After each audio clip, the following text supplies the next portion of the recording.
I've got 48 slides and 20 minutes, so I'm not going to hang around.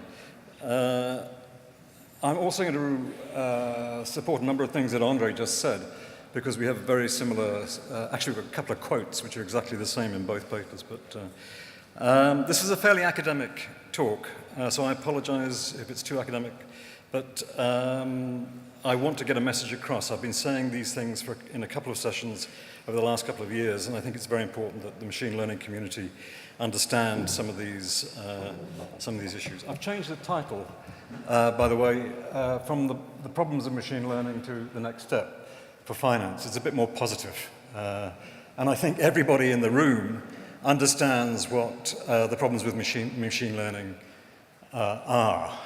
Fundamentally, they are overfitting and the confusion between correlation and causation. And what I want to really say is that there are routes for looking for solutions. Again, partially I said some of the stuff in the panel this morning. There are some solutions already being developed which we can exploit, and I want you to understand what they are. The FT had an article on the problems with machine learning about 4 weeks ago, talking about spurious correlation, and The Economist did 2 years ago. So this is not a new issue. It's about time that we really came to grips with it. So the real issue is how to formally handle overfitting. Now, machine learning is very good at model reduction, and that's essentially what we want to do. We want to identify the correct features or the correct factors or the correct strategies that are actually statistically relevant. So there are 3 issues that I thought about talking when I was asked to talk. One is the inference issue, bringing statistical inference back into machine learning. Another one is causal inference and causal prediction. And the third one was on quality rather than quantity. Now, I couldn't possibly do all those 3 things in the 20 minutes. So I've left the slides for the causality in the pack so you can see the references there, and the same thing for the big data quality versus quantity. So the only thing that I'm going to talk about in the next 20 minutes is going to be the post-model selective inference and multiple hypothesis testing. So I am going to exploit the work or report on the work that these names on the top of this slide have been producing over the last couple of years.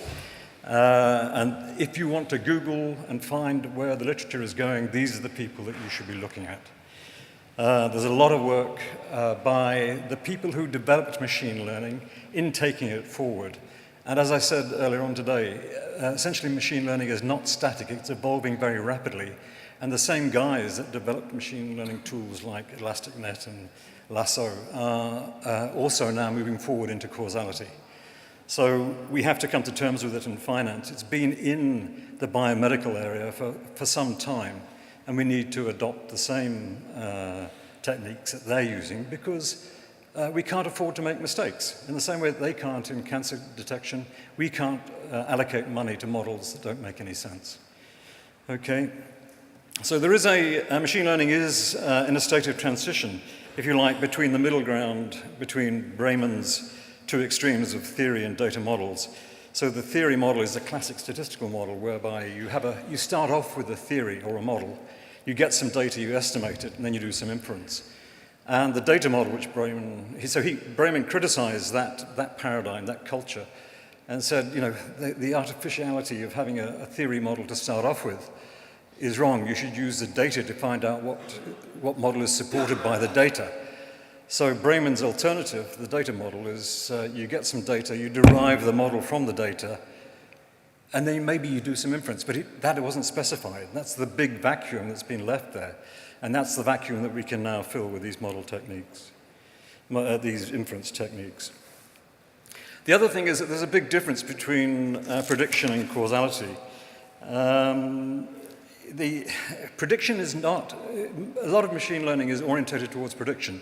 But prediction is not an end in itself. Once you've predicted something, it gets put into a decision problem, and there's a loss function associated with that decision. It may be a portfolio allocation. If you're loss averse, then really you should have, that's an asymmetric loss function, then really you should have that loss function applied to your prediction. So you have a prediction which is optimal for an asymmetric loss function, which is the final decision. So most prediction in machine learning is done with a mean square error loss function, which implies a quadratic loss. Now, I don't think many of us are equally hurt if we're 5 minutes early for a train or 5 minutes late for a train. We are loss averse. Many decisions are covered by asymmetric loss functions. So we need to think more clearly about what these predictions are doing in terms of how they are optimal in the sense of the loss function that's relevant for the decision that follows from the prediction. Now, we can do that with standard machine learning techniques, as I'll show you in a minute. Okay, so Andre had a couple of examples of spurious prediction. We didn't coordinate beforehand. I have some also spurious correlation examples. So clearly eating ice cream triggers shark attacks. This is actual data from the US somewhere. And the causality comes about, obviously, because in the summer, a seasonal factor is causing people to go to the beach, and they go into the sea, there's more shark attacks, but ice cream is also eaten. The next one is a bit more interesting, and that is that apparently there's a very high relationship between the consumption of chocolate and the Nobel Prize winning.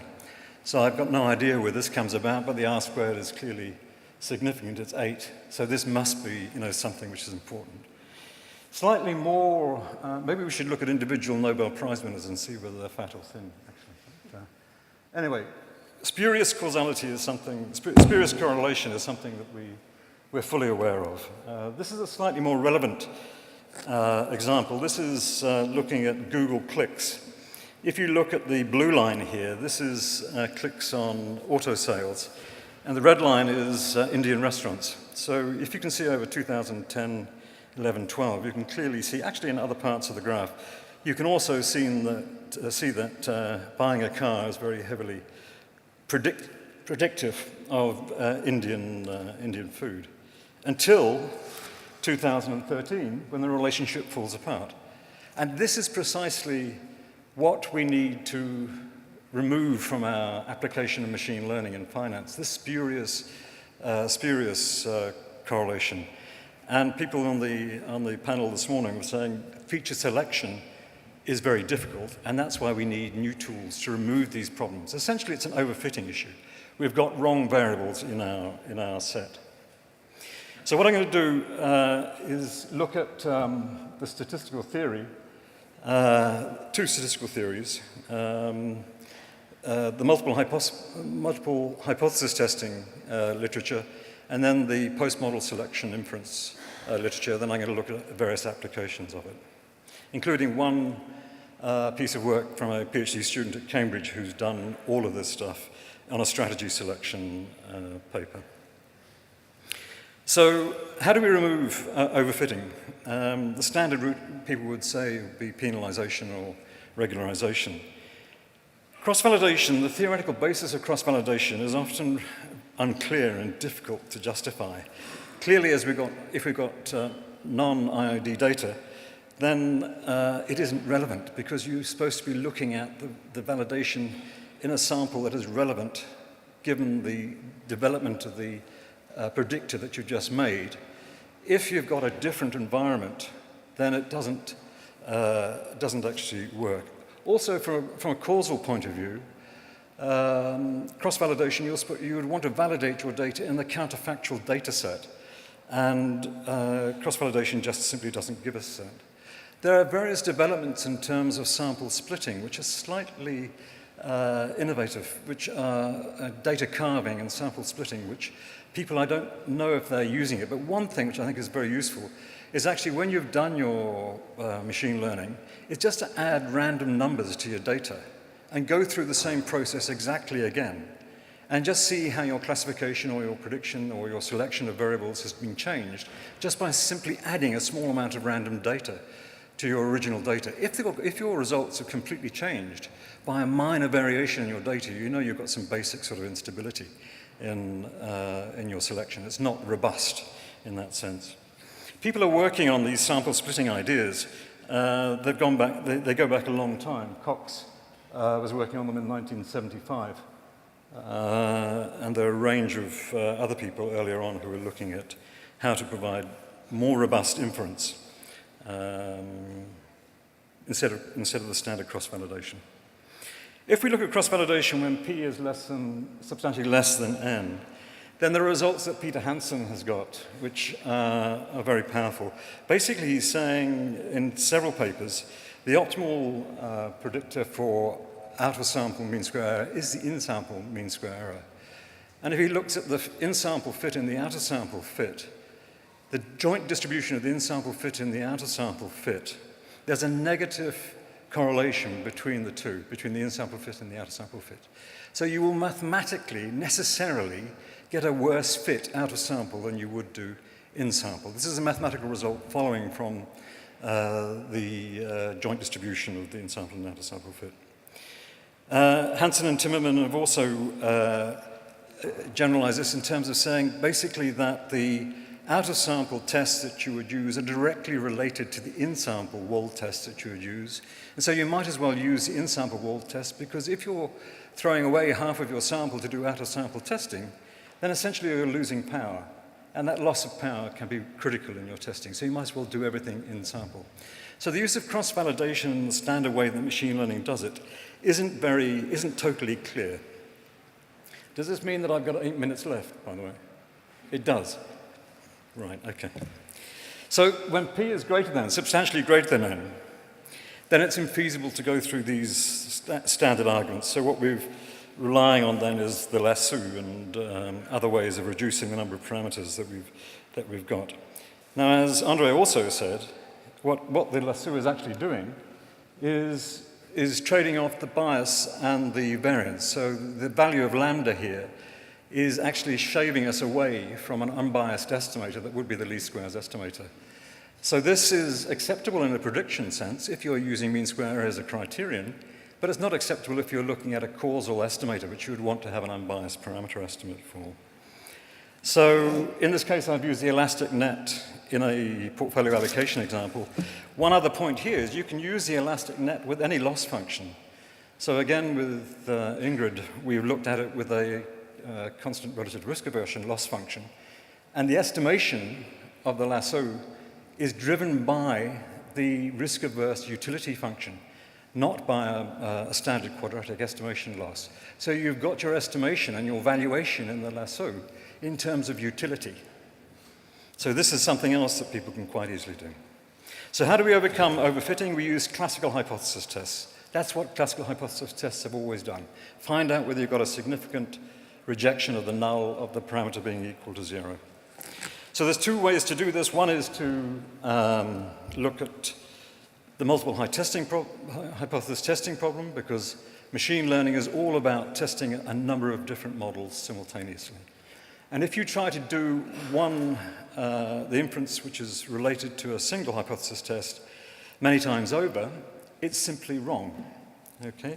So the first thing I want to do is to go through the multiple hypothesis testing problem for you to explain how we can correct for the poor inference that we get from using standard single hypothesis testing problems.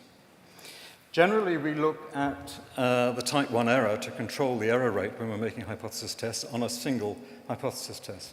When we've got a sequence of models to compare, then we've got to look at what is called the family-wise error rate. Now, what's generally not understood is that if you've got a probability of making an error of alpha, probability of not making an error is 1 minus alpha, and then if you're making n tests with n different strategies, you try to select amongst n different features, then the probability of not making an error in n tests is 1 minus alpha to the n. And then the probability of making at least one error in n tests is 1 minus alpha to the n.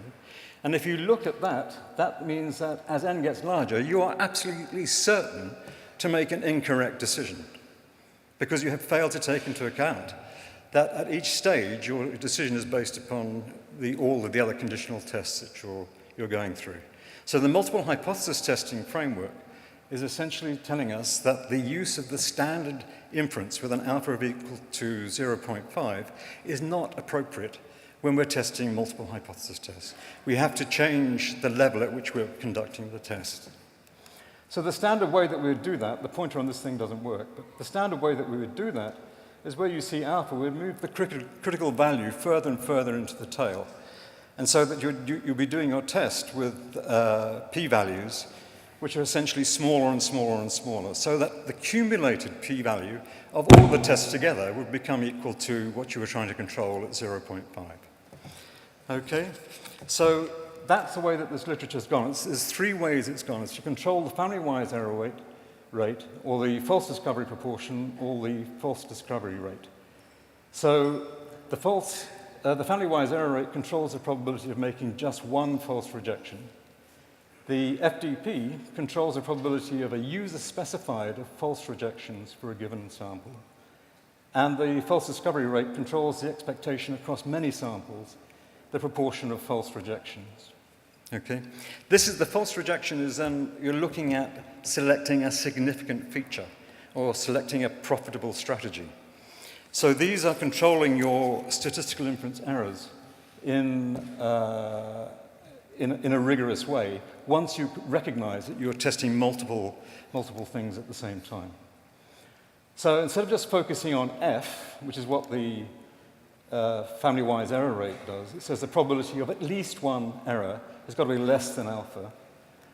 What we're going to do is to look at the FDR, because the problem with the family-wise error rate, is if you're continuously moving it into the tail, you're getting smaller and smaller p-values, and you've got larger and larger number of tests. Effectively, this becomes ridiculous, because you are never going to get a significant rejection.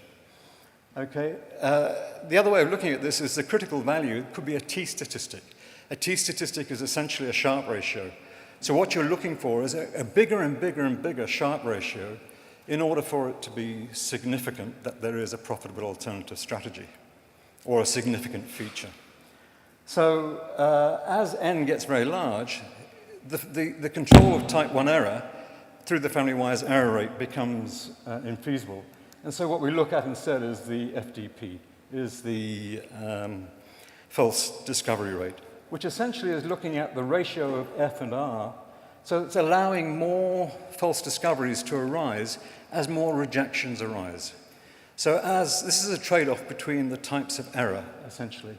We are allowing ourselves to admit more type 1 errors, but increasing the power of that decision rule and allowing us to be able to detect correctly significant new features.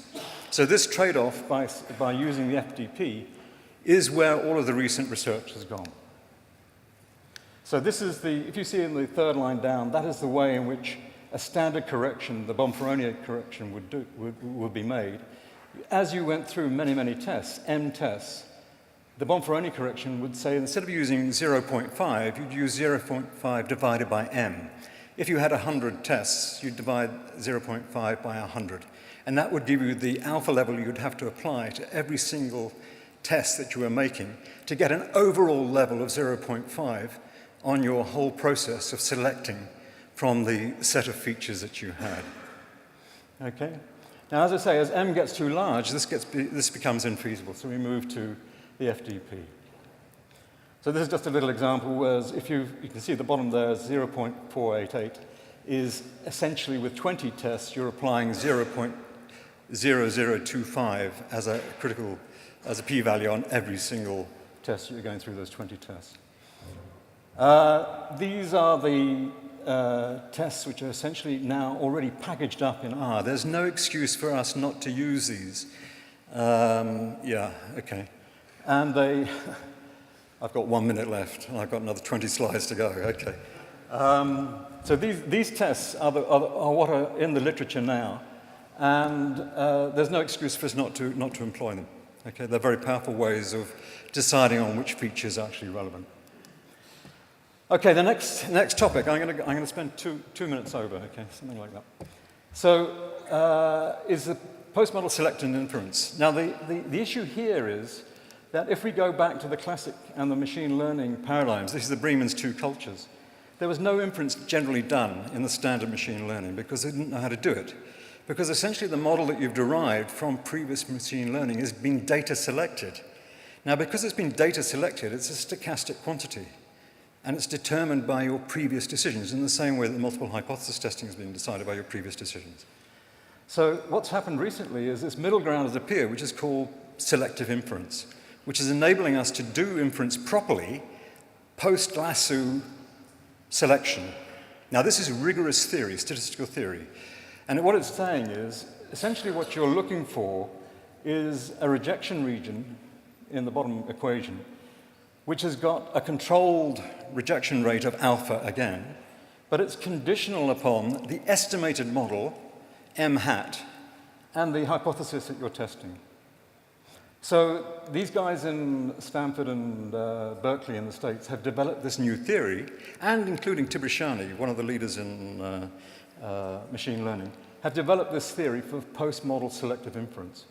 And it gives us a range of tests which we can now apply rigorously to develop selection between the features that we need.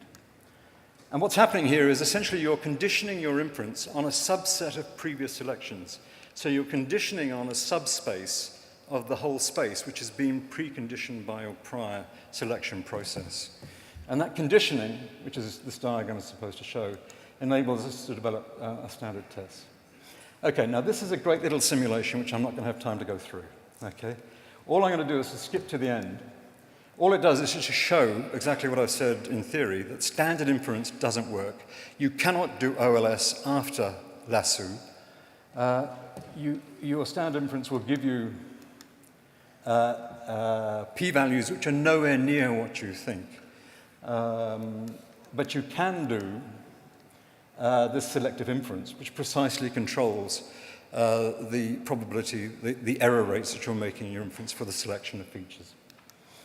Okay, now, just what I'm going to do here is just go to the tables. This is work of a PhD student at Cambridge, and all I'm going to do is to show you the critical slides, and I'm going to stop. Okay? So what he's done is he's generated, one of the problems with this area is you can't infer what strategies have been estimated by previous people and then rejected. So you can't look at their pre-selection process. So what he's done, he's generated artificially, it's 1,600 strategies based on fundamental information, accounting information of something like 1,700 firms in the US and various different numbers in other parts of the world. The same sort of exercise has been done by Chordia, Goyal, and Saretto. They've looked at 2 million alternative strategies. They've generated this alternative set for them to select down and see if there's anything significant in. Okay, so they haven't used the post-model selective inference, but we have. When they've done their 2 million fundamental signals and tested them with the multiple hypothesis test, they find that only 17 remain. Okay, and none of those 17 have any sensible economic interpretation whatsoever. Okay, so they've found rigorously through the multiple hypothesis testing, out of 2 million strategies, 17 that remain significant, but none of them have any. So this comes back to, again, one of the points we've been talking about in terms of interpretability of the results. So Andre's done the same sort of exercise. All I want to do is to jump to the last slide. Here he's got, for the USA, his 1,600 strategies. This is with, on the left-hand side, it's the published anomalies, the data-mined signals, and then the anomalies. The 1,600 strategies have been reduced by lasso down to 22. And then if you look at the selective inference, it comes down to just 8. Okay? Now, of those 8, 5 already exist in the literature, in the published academic literature. There are only, out of 1,600, the selective inference methodology has derived for us 3 new data mine strategies. Okay? So this is really the bottom line. And there are various other points I would make there, but the bottom line is here. Okay. So I've skipped, those are the slides which are on causality and big data. So basically, machine learning is in a state of transition. We need these tools for inference, rigorous tools for feature selection exist now, and we should use them. Postmodel selective inference is very recent. It's evolving as we speak. It'll make machine learning more robust and interpretable and reliable. And this is what is being used in biomedical research now. We cannot afford in finance not to use these tools. Okay, so the bottom line is, would you invest in a strategy that you don't understand or couldn't explain to invest or sell? If not, use the correct statistical methods. That's all I'm saying. Okay. That's it. I'm sorry. I'm overdue. This is Raven Pack.